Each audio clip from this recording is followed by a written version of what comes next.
안녕하십니까. 지난주에 겁을 좀 많이 드는데 풀만하죠?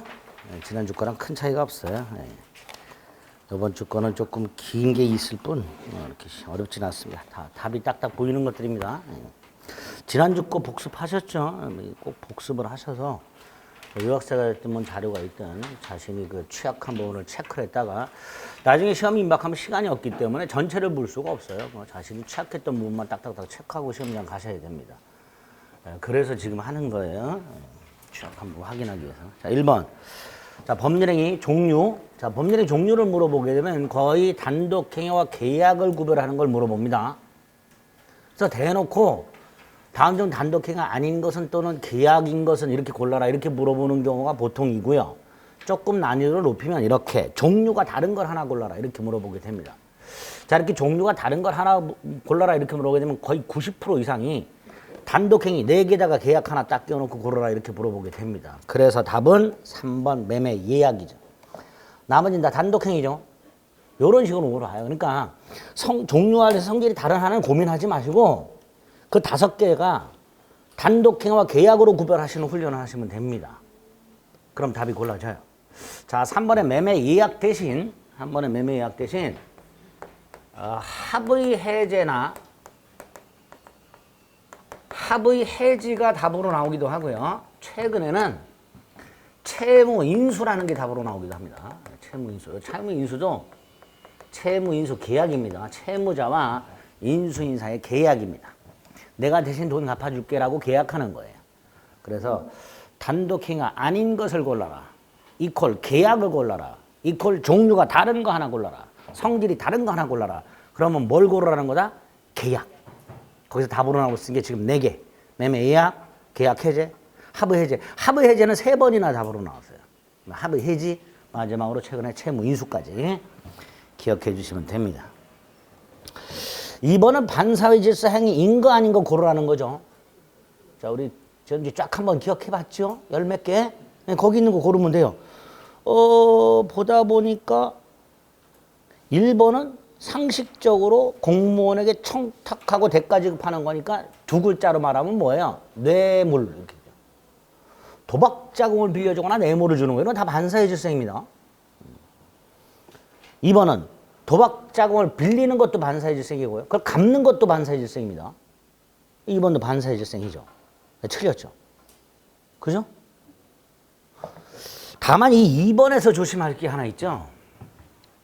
이거하고 헷갈리시면 안 돼요. 2번은 지금 다이렉트로 도박 채무를 변제할 목적으로 토지를 넘겨주는 거예요. 누구한테? 도박 채권자한테. 근데 그렇게 하진 않고 도박 채무자가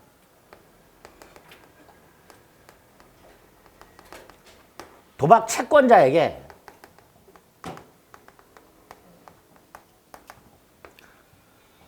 도박 채무를 갚을 목적으로 자신이 갖고 있는 토지에 대한 매각 권한을 위임. 땅을 직접 넘겨주는 게 아니고 매각 대리권을 줘요. 그래서 을이 그 대리권에 기초해서 갑의 대리인으로서 매각을 해요. 그리고 그 매각 대금을 도박 채무에 변제하기로 약속을 합니다. 이거는 다이렉트로 돈을 갚는 게 아니죠. 요때 요 도박 채권자에게 매각 권한을 위임하는 행위와 도박 채권자가 매각을 하는 행위, 요거는 반사회 질서 행위가 아니다. 이건 아니었죠. 왜? 모르고 산 사람은 소유권을 취득해야 되잖아요. 그쵸? 요거하고 헷갈리면 안 되죠. 2번하고 이거하고 헷갈리면 안 돼요. 설마 이거 생각하신 거예요? 아니죠. 이거하고 헷갈리면 안 됩니다. 3번은 반사회 질서행위 아닌 거였죠. 계약을 할 때는 범죄행위로 취득한 걸 모르고 계약을 했는데 나중에 범죄행위로 취득한 물건행위를 알면서도 나한테 인도하라. 이렇게 청구하는 건 반사회 질서행위 아니라 했습니다. 4번 보험금을 편취할 목적으로 다소의 보험계약을 체결하는 경우 우리가 흔히 말하는 보험사기. 이런 반사회 질서입니다. 5번 소송에서 증언하면 대가를 주기로 한다. 이거 둘로 나눠야 되죠. 그 대가가 상해 통념상 용인 한도를 초과하냐 초과하지 않냐. 초과하면 무효죠. 초과하면 반사회 질서행위 무효입니다. 5번에 수준을 넘었다라고 되니까 반사회 질서행위죠. 답은 2번. 1번하고 2번하고 비교해보면 어떤 게 더 문제가 어려워요? 느낌에? 예? 1번이 더 어렵게 느껴지죠? 예, 뭘 물어보는지 모르기 때문에. 그래서 짧은 게 다 쉬운 게 아니에요. 짧은 게 쉬운 게 아니에요. 3번은 이건 뭐예요? 우리 O표시 모해 원칙이죠. 이거 오리하고 닭으로 닭인가? 닭하고 오리로 바꿔놨지만 X토지 Y토지죠. X토지 매매 의사 합치가 있으나 착각해서 Y토지로 표시. 똑같죠? 닭 100마리라고 생각하고 있었지만 오리 100마리로 잘못 표시. O표시죠. 그럼 계약은 닭 100마리에 대해서 체결된다 이렇게 얘기죠. 각과 을은 모두 닭 100마리에 대한 계약을 체결할 의사 합치가 있었으나 착각해서 계약서에 오리 100마리라고 표시. O표시 무해입니다. 그럼 답은 3번이죠. 치킨 100마리에 대한 계약이 체결됐다. 차고 취소할 수 있다 없다? 없다 그랬습니다. 차고든 사기든 취소 못한다 그랬습니다. O표시 무해 원칙을 채택하게 되면 자연적 해석이기 때문에 의사만 고려할 뿐 표시는 고려하지 않기 때문에 의사 표시에 일치 불일치 이런 게 있을 수가 없어요. 그래서 착오라든가 사기 따위로 취소할 수는 없다 그랬습니다. 답은 3번밖에 없죠. 4번 비진이 표시. 자, 일단 조문 암기하시자 그랬죠. 암기하고 계세요? 네? 조문 나오는 거 웬만하면 다 외우자 이제. 1년을 떠들었는데 이제 인이 배겼겠죠. 표의자가 지인이 아님을 할구한 것이라도 효력이 있다. 표시한 대로 유효하다. 다만 상대방이 표의자의 지인이 아님을 알았거나 알 수 있었을 경우에는 무효가 된다. 전항의 모여는 선의의 제3자에게 대응하지 못한다. 이게 비진이 표시죠. 그죠? 자, 이때 이 비진이 표시 1번. 대리권 남용이라는 것에 적용된다, 안 된다? 되지요? 자, 대리권 남용이 뭐였어요? 은행 갑. 본인이죠. 직원 을. 대리인이죠. 예금 계약을 합니다. 이럴 때 대리인 을의 지인의가 은행 본인이 아닌 자신이나 제3자 이익을 도모하는 경우, 횡령할 생각을 하는 경우. 그렇게 대리행위를 했다 하더라도 일단 유효한 대리행위로서 본인인 금융기관에 대해서 유효하다. 다만 상대방이 대리인의 배임적 의도를 알았거나 알 수 있었을 경우에는 무효가 된다. 그래서 107조 1항 단서를 유추 적용하죠. 이런 걸 대리권 남용이라고 했습니다. 그래서 대리권 남용이 유추 적용됩니다. 자, 2번. 자, 비진이 표시의 전형적인 거죠. 거짓 사직서 제출. 원칙적으로 유효하죠. 다만 상대방 회사가 알았거나 알 수 있었을 때는 무효가 된다. 이렇게 되겠죠. 옳은 지문이죠. 3번. 원칙적으로 표시한 대로 효과가 발생하죠. 4번. 비정상적 의사표시 중에서 의사표시가 불일치하는 게 3개가 있죠. 비진이 표시, 허위 표시, 착오. 그중에 비진이 표시하고 허위 표시 이 두 놈하고 착오 다르죠? 뭐가 달라요? 안다 모른다. 자신의 의사표시가 불일치한다는 걸 안다 모른다. 이런 차이가 있다 그랬죠. 따라서 비진이 표시는 표의자가 스스로 알고 있다는 점에서 뭐하고 구별된다? 착오와 구별된다. 이렇게 되죠. 답은 5번이죠. 달달달 외워달라 그랬죠. 비진이 표시에서 말하는 진의란 당사자가 진정으로 마음속에서 바라는 사항을 뜻하는 것이 아니라 특정 의사를 표시하고자 하는 표의자의 생각을 말한다. 그러니까 5번 틀렸죠. 그대로 또 당시 상황에서 최선이라고 판단하고 의사를 표시했다면 비진이 표시를 할 수는 없다. 또 강박을 당해서 재산을 강제로 뺏긴다는 것이 본심으로 잠재되어 있다 하더라도 일단 증여를 하기로 하고 마음을 먹고 증여를 한 이상 비진이 표시를 할 수는 없다. 마지막으로 대출을 받을 수 없는 갑을 위하여 을이 자기의 이름으로 대출을 받아주는 경우 그 을에게는 채무 부담 의사가 있으므로 이것도 비진이 표시를 할 수는 없다. 그렇죠? 을의 입장에서 이게 최선이다. 안 잘리려면 갑을 위해서 내가 내 이름으로 대출을 받아줄 수밖에 없다. 뭐 이렇게 생각하고 의사를 표시했다면 비진이 표시를 할 수는 없다. 이 4가지 판례를 달달달달 외워달라고 했습니다. 이렇게 나오는 거예요. 답은 5번이죠?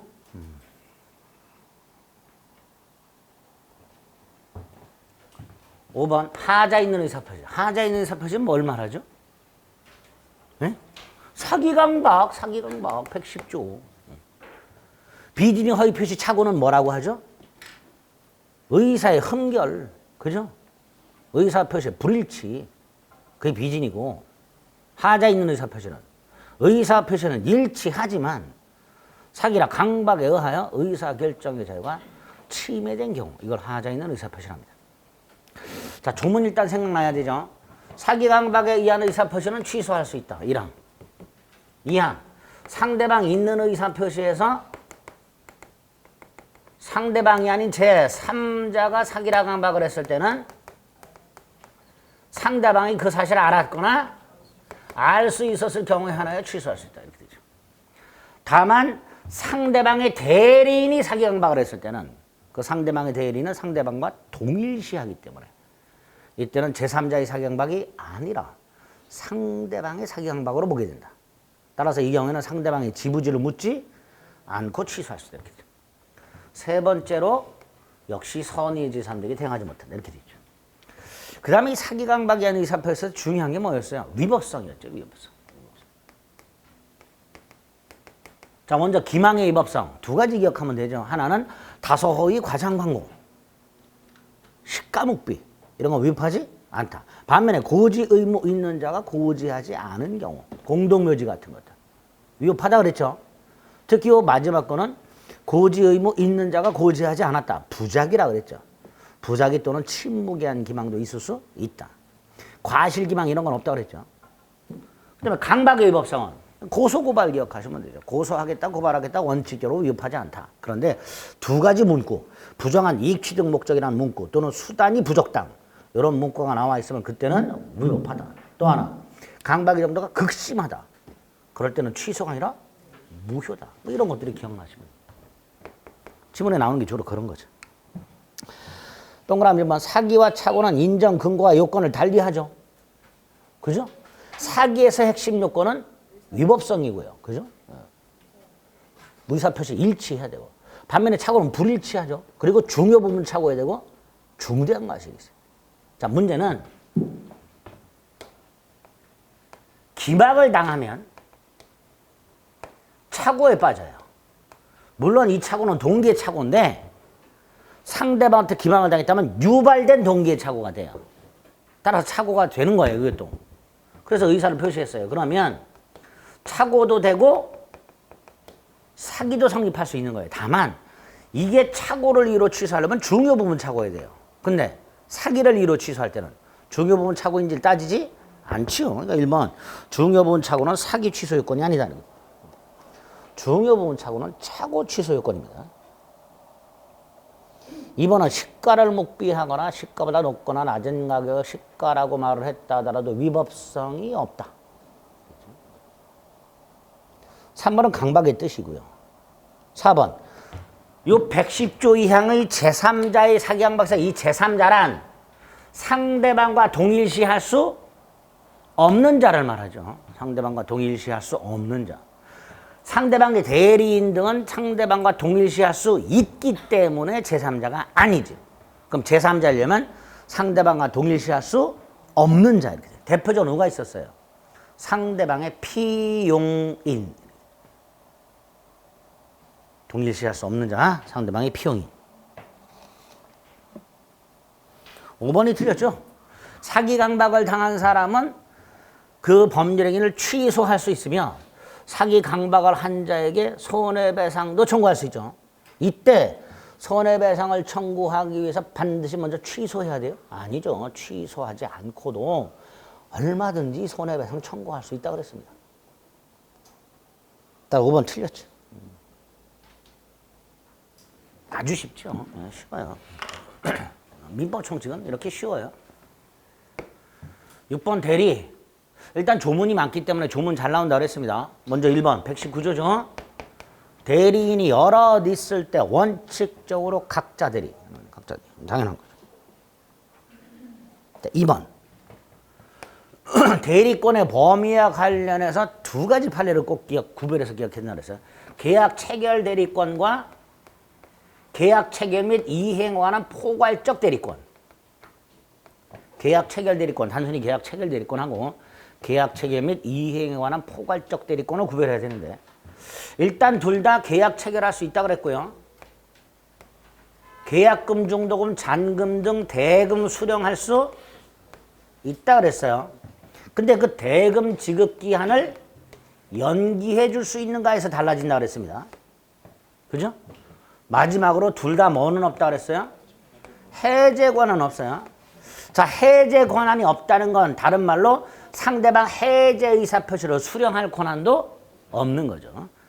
능동 대리권이 없으니까 수동 대리권도 없게 되는 거예요. 해제 권한 및 해제 의사를 수령할 권한도 없게 됩니다. 그러니까 2번 계약 체결 대리권 속에 해제 등 권한과 그 의사표시는 상대방의 해제 의사표시를 말하는 거야. 그 생략되어 있는 거야. 의사표시의 수령권이라고 돼 있죠.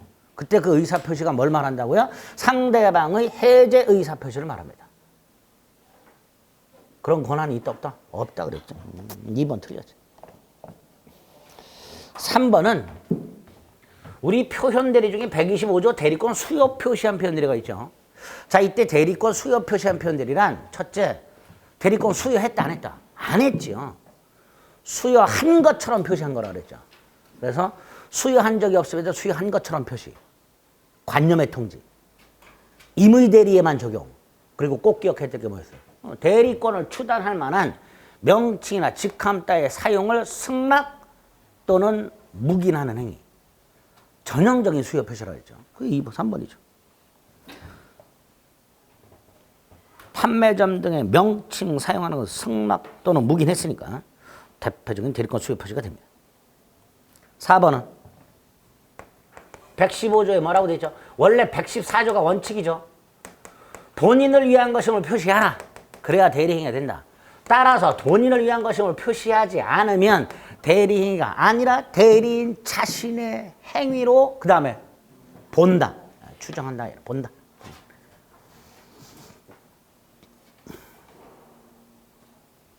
(5번) 124조 자기계약 쌍방대리가 원칙적으로 금지가 되죠.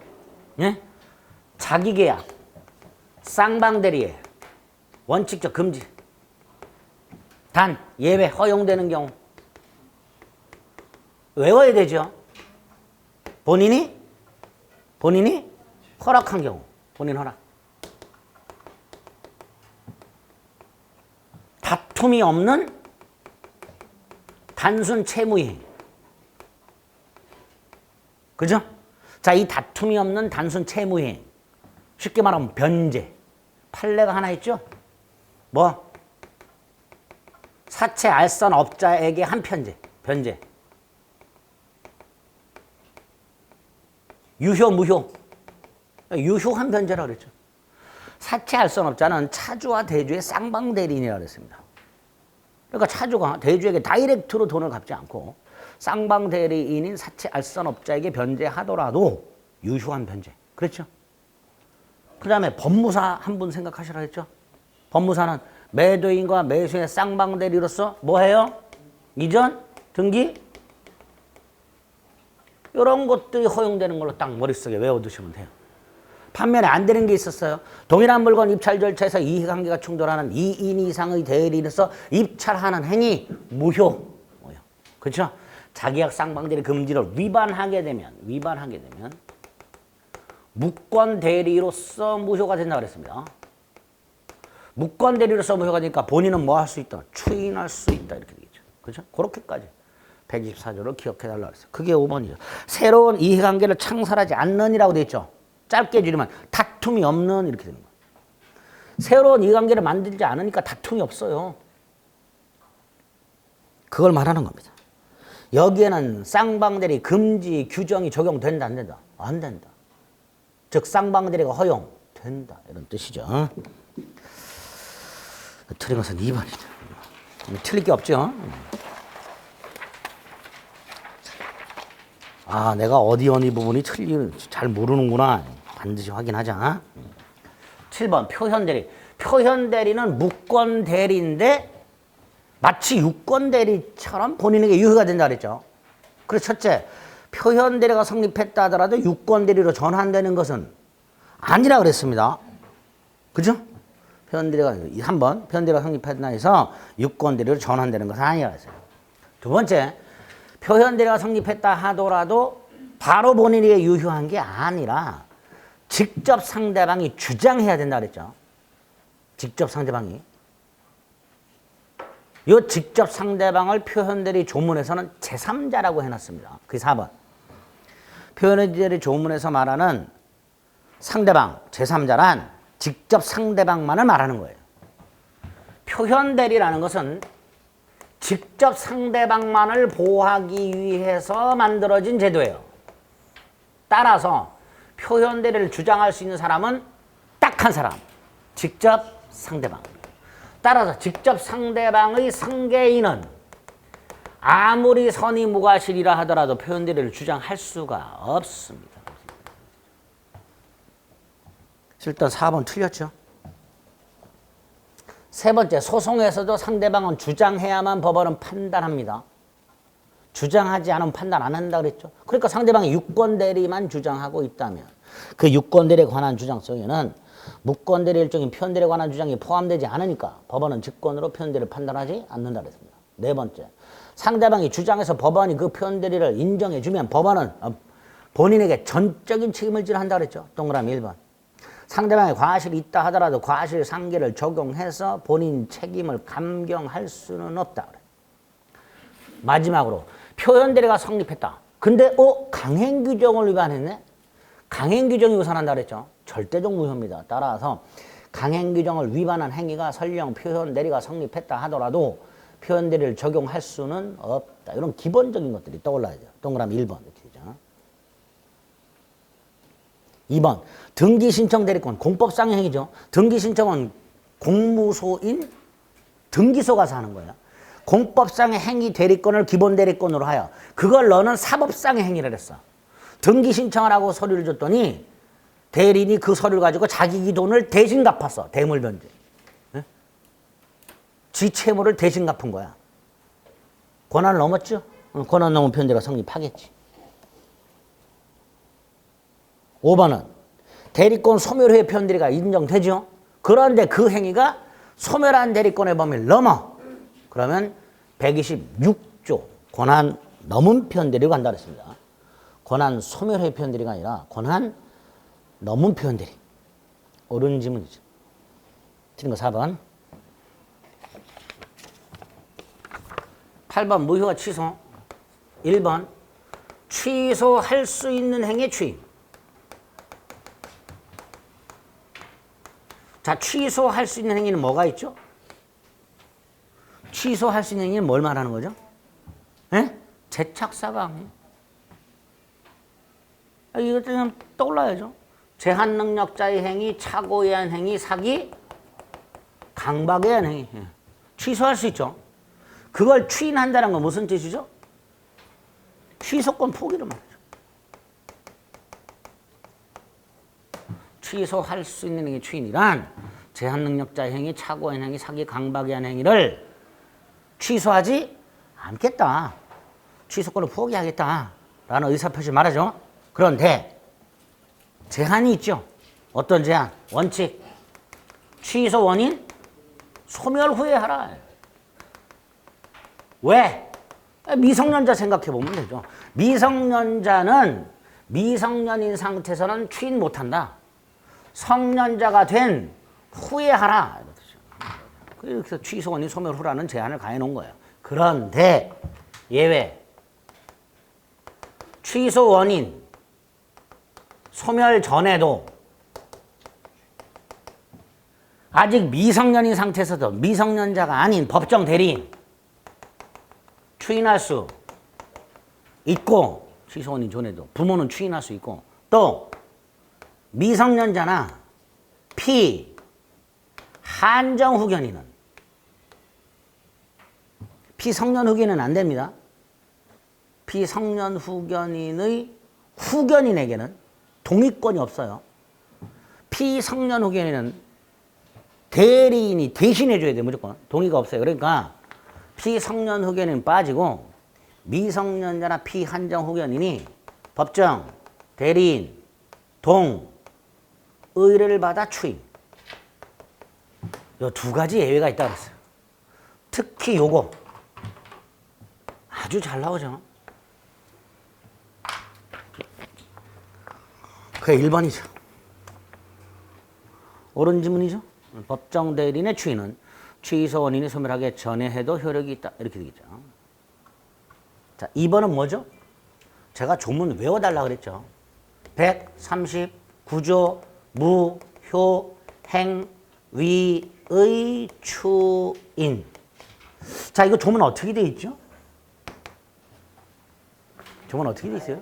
이렇게 돼 있죠. 앞부분 원칙부터 무효인 행위는 추인하더라도 효력이 없다. 그것만 잘라서 나와요. 그러니까 뒤에 것만 외우시면 무효인 행위는 추인하더라도 효력이 없다. 아닌데 새로운 행위를 보는데 틀렸다고 하시는 분도 있다니까. 그러면 안 돼요. 139조 앞에 있는 본문부터 원칙부터 무효인 행위는 추인하더라도 효력이 없다. 다만 당사자가 무효임을 알고 추인하면 새로운 행위로 본다. 이렇게 돼요. 문장이 두 개로 돼 있다면 그 두 개를 반드시 다 기억하셔야 돼요. 그게 두 번째 거죠. 무효인 행위가 당사자가 무효임을 알고 추인하면 그 다음에 소급하여 효력이 있다? 아니고요. 새로운 행위를 본다. 생일의 행위를 한 것을 본다. 장래효라 그랬습니다. 2번 틀렸죠. 3번은 취소권자죠. 취소권자 외웠죠 우리? 제착사강 대승. 승계인에 누가 있어요? 포괄 승계인 있죠. 3번 틀렸죠. 제착사강 대승. 취소권자의 상대방, 사기당한 자의 상대방. 이 사람은 취소권 없죠. 취소권자는 제착사강 대승까지입니다. 대승상 아닙니다. 대승까지. 4번은 뭐 대단히 중요하다 그랬죠. 매매계약이 매도인에 의하여 적법하게 해제가 된 후에도 매수인은 차고 취소할 수 있다. 그랬죠? 5번 토지거래 허가구역 내에서 허가전 거래 행위 유동적 무효. 유동적 무효 상태에서는 계약상 채권 채무는 발생하지 않지만 계약상 신의칙상 허가 신청 절차 협력 의무는 있다고 했죠. 틀렸죠.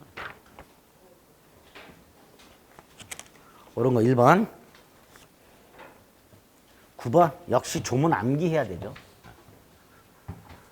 부관 조문 암기하자. 무조건 맞는다. 암기만 하면. 1번 조건이 불능인 법률행위라고 되어 있죠. 또는 이렇게 나오죠. 조건이 법률의 당시 이미 성취할 수 없는 것. 이렇게 나오죠. 불능 조건. 불능 조건이 정조건이면 그 법률행위는 무효, 불정무. 불능 조건이 해제 조건이면 그 법률행위는 조건이 없는 행위로서 유효. 이렇게 되죠. 그럼 1번 조건이 불능일 때 정조건이면 불정무, 해제 조건이면 불해조, 조건 없는 행위. 맞죠? 자, 2번은 법률의 당시 기성 조건이래. 조건이 법률의 당시에 이미 성취. 그게 기성이죠. 기, 정, 조, 기, 해, 무. 그래서 기성 조건이 해제 조건이니까 기, 해, 무 이렇게 되죠. 3번은 조건을 붙일 수 없는 행위라고 되어 있습니다. 자, 조건을 붙일 수 없는 행위. 뭐가 있죠? 조건 못 붙이는 행위? 가단오수. 가단오수. 가가 뭐죠? 혼인, 이혼, 입양, 파양 이런 가족법상 행위. 그죠? 단독행위, 취소, 해제, 추인, 철회 같은 단독행위. 엄발행, 수표발행, 엄수표행위. 예, 조건 못 붙이는 행위들이에요. 가단오수. 자, 그런데 예외. 단독행위. 유언에 의한 증여, 유증, 채무면제. 의 경우에는 조건 붙일 수 있다. 또 하나, 상대방이 동의한 경우. 이때도 조건 붙일 수 있다. 예외 2개. 원칙 못 붙이지만 붙일 수 있는 예외. 그 다음에 자, 아까 혼인 같은 경우에 조건 못 붙인다 그랬죠? 붙이면 전체가 무효. 법률행위 전체가 무효. 조건만 무효가 되는 게 아니라 법률행위 전체가 무효. 그게 3번이죠. 4번은 불법 조건이라고 되어 있죠. 이거 불적무 불해조라고 그러면 안 돼요. 불적무 불해조는 불능 조건입니다. 불법 조건이 아니라. 불법 조건이 붙어 있는 행위는 지금 1, 2, 4번이 다 151조예요. 151조 1항의 조건이 선량한 풍토 기사질서에 위반하는 경우에 그 조건만 무효가 되는 게 아니라 법률행위 전체가 무효죠. 그러니까 불법 조건이 정조건이든 불법 조건이 해지 조건이든 그 법률행위는 그냥 무효. 그냥 전체가 무효. 그렇죠? 그래서 4번을 불적무 불해조로 푸시면 안 돼요. 5번은 동산 소유권 유보부 매매. 이거 뭐였죠? 대금, 완납. 이게 무슨 조건? 정지 조건. 대금을 완납을 할 때까지는 소유권이 매도인에게 유보, 남아있다가 대금을 완납하면 소유권이 매수인에게 이전되는 효력이 발생. 그러니까 대금 완납이 효력을 발생시키는 무슨 조건? 정지 조건. 따라서 정지 조건이 성취가 되면 소유권은 이전한다. 이렇게 됩니다. 147조 1항에서 뭐라고 되어 있어요? 정지 조건이 붙어 있는 법률의 경우에 조건이 성취한 때부터 효력이 생긴다. 이렇게 되죠. 그러니까 대금을 모두 지급하면 별도 의사표시 없더라도 소유권이 매수인에게 이전된다 말이죠. 이전되는 효력이 발생한다. 정조건이 성취가 됐으니까. 틀린 거 4번. 10번을 틀린 분들이 조금 많은데 10번. 왜 틀렸을까? 아무리 생각해도 알 수가 없어. 왜 이 10번을 많은 분들이 틀렸을까? 다른 학원도 보니까 10번을 정답률이 현저히 낮아. 다른 데보다. 다른 문제보다. 자, 일단 우리 아는 한도에서 한번 풀어볼게요. 동그라미 1번. 소유권과 제한물권이 충돌하면 언제나 뭐가 우선? 제한물권이 우선합니다. 그 다음에 양립 가능한 제한물권과 제한물권이 충돌했다. 예컨대 저당권과 저당권. 뭐가 우선해요? 먼저 성립한 게. 그렇죠? 동종류 물권끼리 충돌하면 먼저 성립한 게 우선한다. 그랬습니다. 3번하고 4번을 많이 헷갈리셨을 것 같은데 3번을 보면요. 동일한 물건에 대하여 채권과 나중에 성립한 물권이 충돌하면 채권이 대항력을 갖추지 않은 이상 언제나 물권이 우선한다. 맞았어요? 틀렸어요? 언제나가 틀렸죠. 왜? 5번 보세요. 주택임대차 소유보증금 일정에 대한 최선 변제권이나 근로자의 3월분 임금채권, 재해보상금 채권, 최종 3년분 퇴직금 채권, 저당부동산 제3취득자의 비용상환 청구권, 당해세 채권 같은 것들은 대항력 취득 여부와 상관없이 언제나 담보물권보다 우선하여 변제받는다 그랬죠. 그러니까 3번 채권이 대항력을 갖추지 않아도 물권에 우선하는 경우가 있단 말이죠. 3번 틀린 거죠. 자, 3번의 경우에는 채권하고 물권이 충돌하면 원칙이 뭐가 우선한다 그랬어요? 물권이 우선한다 그랬어요. 근데 예외가 두 갈래가 있었어요. 예외가 두 갈래. 하나가 채권이 대항력을 먼저 갖춘 경우에는 물권보다 우선하는 예외가 있었어요. 그죠? 부동산 임차권이 등기한 경우, 주택임차인이 인도 및 주민등록을 한 경우 등등. 또 하나는 채권이 이런 거 상관없이 언제나 담보 물권보다 우선해서 변제받는 경우가 있었어요. 대항력 취득 여부와 상관없이. 그죠? 4개가 있었죠. 소액임차인의 최선 변제권, 저당부동산 제3취득자의 비용상환 청구권, 근로자의 3월분 임금채권, 재해보상금 채권, 최종 3년분 퇴직금 채권, 경매된 목적물 자체에 부과된 국세 또는 지방세, 당해세 채권. 그죠? 요게 있단 말이에요. 그러니까 채권이 대항력을 갖추지 않은 경우에도 담보물권보다 우선하는 경우가 있으니 이거 3번이 틀린 거예요. 근데 4번을 고르신 거야. 수개의 채권은 발생원인 발생 시기 채권에 상관없이 우열이 없다. 이게 뭐였어요? 채권자 평등주의.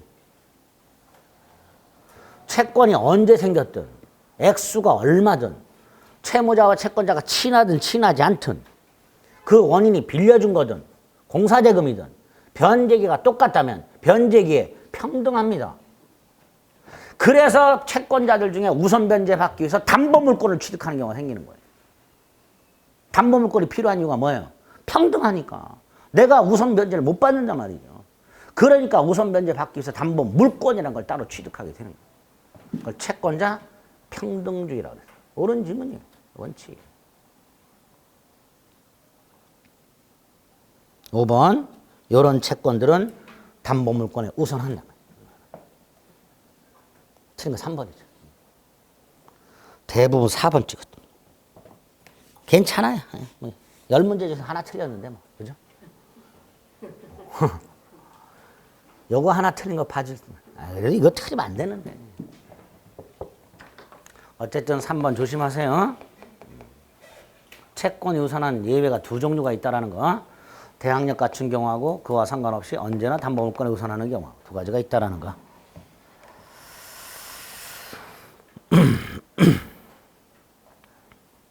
11번 가등기에 관한 판례테로 틀린 거라고 되어 있는데 1번은 이게 도대체 이게 또 뭔 소리냐. 채무가 소멸된 경우 주등기인 가등기 말소만 구하면 된다. 자, 가등기는 두 종류가 있죠.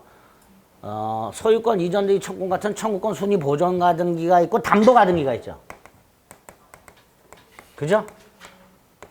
자, 가등기가 되어 있는데 어떤 부동산에 A 토지 등기부에 이게 만약에 담보 가등기인 경우 만약에 채무자가 돈을 갚으면 소멸하죠.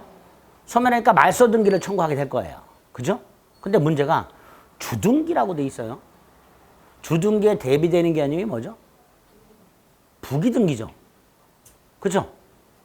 주등기에 대비되는 개념이 부기등기예요. 그러면 주등기인 가등기만 말소하면 되고라는 데 있단 말은 부기등기도 따로 있다라는 거죠. 부기등기가 뭐였었죠? 가등기의 가등기라고 가등기권을 양도하는 거예요. 그럼 가등기를 부기등기 형식으로 할 수 있다고 그랬죠. 그 상태에서 돈을 갚은 거야. 그럼 이것만 말소하면 부기등기도 말소되겠죠. 그거 말하는 거예요. 그죠? 옳은 질문이에요. 주등기 말소하면 뭐도 말소된다. 부기등기도 말소되겠지.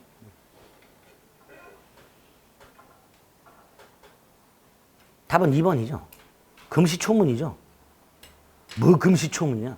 좀 전에 제가 자 예를 들어서 땅에 가등기, 등기부에 가등기가 돼 있다. 이거 담보 가등기예요? 청구권 순위 보존 가등기예요? 모르죠. 몰라요. 물론 담보 가등기 처음부터 담보 가등기랑 뭐 채권액 뭐 등기하고 뭐 이렇게 되어 있는데 그렇게 안 해요 사람들이. 그냥 가등기를 해버려요. 그럼 단순히 의뢰 이름으로 가등기만 되어 있다면 이게 담보 가등기인지 청구권 순위 보존 가등기인지를 몰라요. 그러니까 만약에 이 땅이 경매가 되면 그 경매 법원은 요 의뢰 가등기가 담보 가등기인지 청구권 순위 보존 가등기인지 구별해야 돼요. 왜? 담보 가등기라면 저당권하고 똑같으니까 배당해 줘야 되잖아요. 그렇죠? 청구권 순위 보존 가등기라면 배당할 필요가 없죠. 채권자가 아니니까. 이거 구별을 해야 돼. 이거 어떻게 구별한다고 그랬죠? 가등기 담보 등에 관한 법률에 의하면 경매법원은 적당한 시간을 정해서 가등기권자에게 최고하여야 한다. 이렇게 돼 있어요. 여기서 최고는 뭐예요? 물어보는 거죠. 뭐라고 최고하느냐? 담보가등기라면 채권액을 신고하라. 신고하지 않으면 배당에서 제외된다. 두 번째, 담보가등기가 아니라면 그 내용을 신고하라. 매수인인지 교환자인지 증여받은 사람인지 그 가등기에 의하여 순위가 보존된 청구권의 내용, 매수인인지 교환자인지 증여자인지 그걸 신고하라. 그거를 최고하도록 돼 있어요. 그러면 최고를 받은 을이 뭐라 말을 하겠지요? 그죠? 이거 가지고 구별하는 거예요. 이거 가지고. 등기부에 기록되어 있는 원인 가지고 결정하는 것이 아니라 당사자의 의사 해석을 통해서 구별한다. 이 가등기 담보 등에 관한 법률 때문에 법원이 당사자 의사 해석을 통해서 구별한다라고 판결하고 있습니다. 2번 틀렸죠. 3번은 가등기를 부기등기 형식으로 양도할 수 있다. 가등기. 자, 4번. 조심해야 되죠. 보세요. 소유자가 갑으로 되어 있고 가등기권자 을이 되어 있는 상태에서 소유권이 병에게 넘어갔을 때 두 가지 구별해야 된다 그랬어요. 첫째, 본등기. 누굴 상대로 청구? 가등기 당시 갑을 상대로 본등기 청구. 그죠? 그런데 이 상태에서 이게 불법 말소됐어. 회복등기 청구할 수 있다 그랬죠? 회복등기는 누구한테 청구해요? 말소 당시 소유자. 말소 당시 소유권 등기 명의 구별하라 그랬어요. 가등기 상태 소유권이 넘어간 상태에서 본등기 청구를 누구한테 하는가? 불법 말소됐을 때 회복등기 청구를 누구한테 하는가? 다르다 그랬습니다. 4번 회복등기죠? 그러니까 말소될 당시 소유자인 제3취득자 이렇게 되겠죠. 5번은 가등기를 하게 되면 본등기를 하게 되면 순위만 소급한다 그랬죠? 물권 변동 즉 소유권 취득 시기까지 소급하는 것은 아니다. 물권 변동 시기는 본등기한 때 발생한다. 옳은 질문이죠. 틀린 거 2번.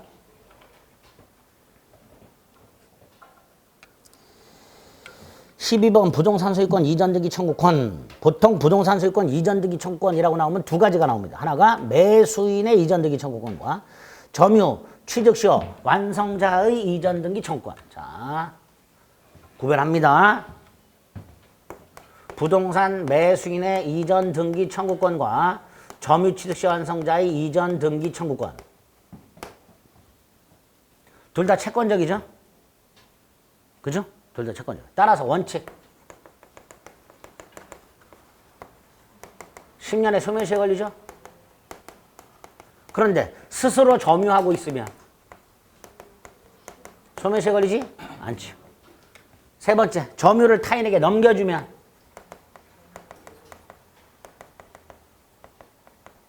그래서 점유를 상실하면 점유를 넘겨줌으로써 점유를 상실하게 되면 매수인 소멸시효 안 걸린다 그랬죠. 점유 취득시효 완성자는 그때부터 10년의 소멸시효 걸린다. 점유를 상실한 때부터 10년의 소멸시효 걸린다. 그 다음에 최근에 나오고 있는 게요. 요거 아래서 매수인이 점유를 넘겨준 게 아니라 침탈을 당하면 매수인이 점유를 넘겨준 게 아니고 점유를 침탈당했다면 그때부터 10년의 소멸시효가 됩니다. 이것도 따로 기억하셔야 돼요. 매수인이 점유를 스스로 넘겨주면 소멸시효에 걸리지 않지만 매수인이 점유를 침탈당하여 점유를 상실했을 때는 그때부터 10년의 소멸시효가 된다. 여기까지. 자, 동그라미 1번 채권적으로서 10년의 소멸시효에 걸린다. 2번 이건 이제 중간생략등기에서 나왔죠. 매수인이 미등기 전매를 했고 제3자에게 이전 등기 채권을 양도하고 그 사실을 매도인에게 통지했다 하더라도 매도인이 동의하지 않는 한 매수인은 양수인은 전득자는 직접 이전 등기 청구할 수 없다. 기억나시죠? 3번 매수인이 점유하고 있다. 소멸시효에 걸리지 않는다. 4번 점유 취득시 완성을 이유로 하는 이전 등기 청구는 누구를 상대로 하죠? 시효 완성 당시의 소유자. 5번 매수인과 마찬가지로 점유 취득시 완성자가 부동산을 점유하다가 제3자에게 점유를 승계해 준 경우 그때부터 소멸시효가 진행된다. 틀렸죠? 어디가 틀렸어요? 어디가 틀렸어? 매수인과 마찬가지로가 틀렸죠. 매수인과는 달리라고 해야죠. 거기가 틀렸죠. 끝이 틀린 게 아니고 아까 매수인은 소멸시에 걸리지 않는다 그랬고 취득완성자는 걸린다 그랬으니까 매수인과는 달리 소멸시에 걸린다 이렇게 해야 되죠. 그래서 5번이 X 이렇게입니다.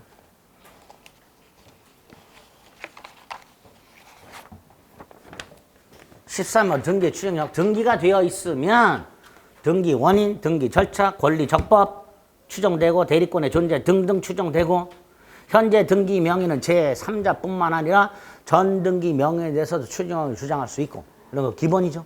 그런 걸 등기 추정력이라 한다고 했습니다. 그러니까 1번 소유권이 이렇게 이전 등기가 되어 있을 때 현재 등기 명의인은 스스로 자신이 적법한 원인에 의하여 소유권을 취득했음을 증명할 필요가 없지요. 추정되니까. 따라서 증명할 필요가 없으니 증명하지 않았다 하더라도 추정력이 깨지지는 않는다. 그 등기를 무효화할 수는 없다. 이렇게 되겠죠. 등기 명의자가 스스로 증명할 필요가 없다 말이죠. 자, 추정력은 어떨 때 깨져요? 의심스럽다 말이죠. 추정이란 건 법원이 믿는 건데 법원이 믿음이 깨졌어. 뭐가 되는 거예요? 추정력도 깨진다. 이렇게. 3번 일단 등기가 되면 뭐가 추정된다고요? 원인, 절차, 권리 다 추정된다 그랬죠? 그러니까 3번 절차 적법하게 이루어진 걸로 추정된다. 4번이 틀렸죠? 추정력이 인정 안 되는 거 두 개가 있었죠? 표제부하고 가등기하고. 그래서 지문에 가등기 어쩌고 저쩌고 나오면 끝은 추정되지 않는다. 이렇게 기억하시라 그랬어요. 추정력 없는 거 두 개. 답은 4번. 추정되지 않는다. 5번은 자, 말소 등기는 권리 소멸의 추정이 있죠. 그런데 그게 불법 말소임이 증명됐어. 등기는 권리의 종속 요건이 아니니까 불법 말소임이 증명됐다면 그 말소된 등기 명의인은 회복 등기 전이라도 여전히 권리자로 추정되죠. 권리 소멸의 추정이 깨졌으니까 권리는 소멸하지 않았다가 되는 거죠. 그게 5번이죠. 그래서 소유권 등기가 불법적으로 말소되었을 때 회복 등기 전이라도 말소된 등기 명의는 여전히 권리자로 추정된다. 이렇게 되죠. 틀린 거 4번이죠? 뭐 그렇게 딱히 어렵진 않습니다. 자, 13번까지 오셨고요. 잠시 쉬었다가 14번 보겠습니다.